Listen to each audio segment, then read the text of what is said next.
जय माता दी दोस्तों। नमस्कार दोस्तों, आपका स्वागत है। ऐसी ही जानकारी के लिए चैनल को सब्सक्राइब करें।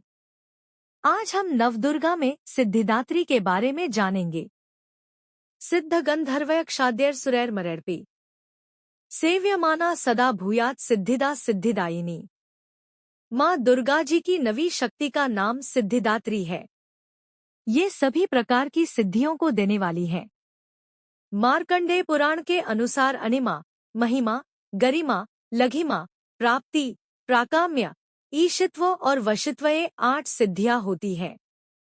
ब्रह्मवैवर्त पुराण के श्री कृष्ण जन्मखंड में यह संख्या 18 बताई गई है। इनके नाम इस प्रकार हैं: 1 अनिमा, 2 लघिमा, 3 प्राप्ति, 4 प्राकाम्य, 5 महिमा, 6 ईशित्व वाशित्व, 7 सर्वकामावसायिता, 8 सर्वज्ञत्व, 9 दूरश्रवण, 10 परकाय प्रवेशन, 11 वाक्सिद्धि, 12 कल्पवृक्षत्व, 13 सृष्टि, 14 संहारकरण सामर्थ्य, 15 अमरत्व, 16 सर्वन्यायकत्व, 17 भावना, 18 सिद्धि। माँ सिद्धिदात्री भक्तों और साधकों को ये सभी सिद्धियां प्रदान करने में समर्थ हैं।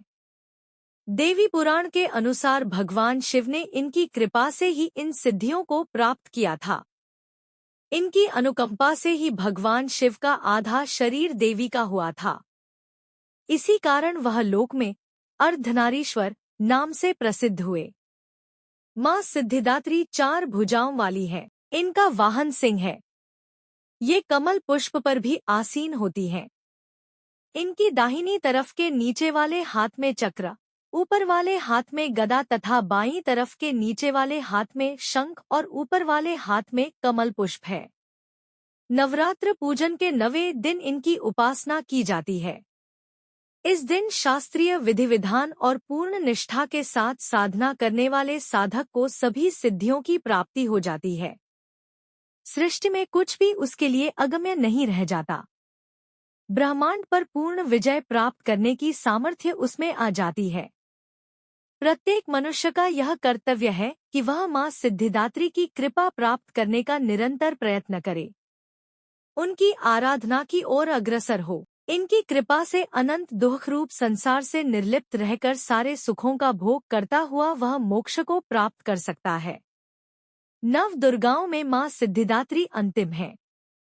अन्य 8 दुर्गाओं की पूजा उपासना शास्त्रीय विधि विधान के अनुसार करते हुए भक्त दुर्गा पूजा के 9वें दिन इनकी उपासना में प्रवृत्त होते हैं।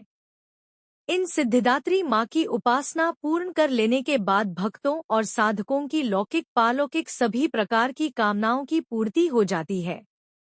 लेकिन सिद्धिदात्री माँ के कृपा पात्र भक्त के भीतर कोई ऐसी कामना शेष बचती ही नहीं है जिसे वह पूर्ण करना चाहे। वह सभी सांसारिक इच्छाओं, आवश्यकताओं और स्पृहाओं से ऊपर उठकर मानसिक रूप से माँ भगवती के दिव्य लोकों में विचरण करता हुआ उनके कृपारस पीयूष का निरंतर पान करता हुआ विश्व भोग शून्य हो जाता है।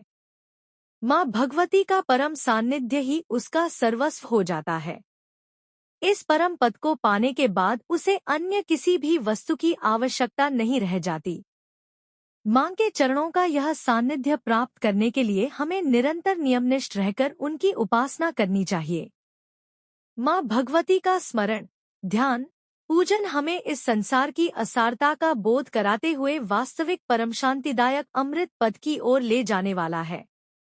दोस्तों, लाइक, कमेंट एंड सब्सक्राइब करें। दोस्तों, लाइक, कमेंट एंड सब्सक्राइब करें।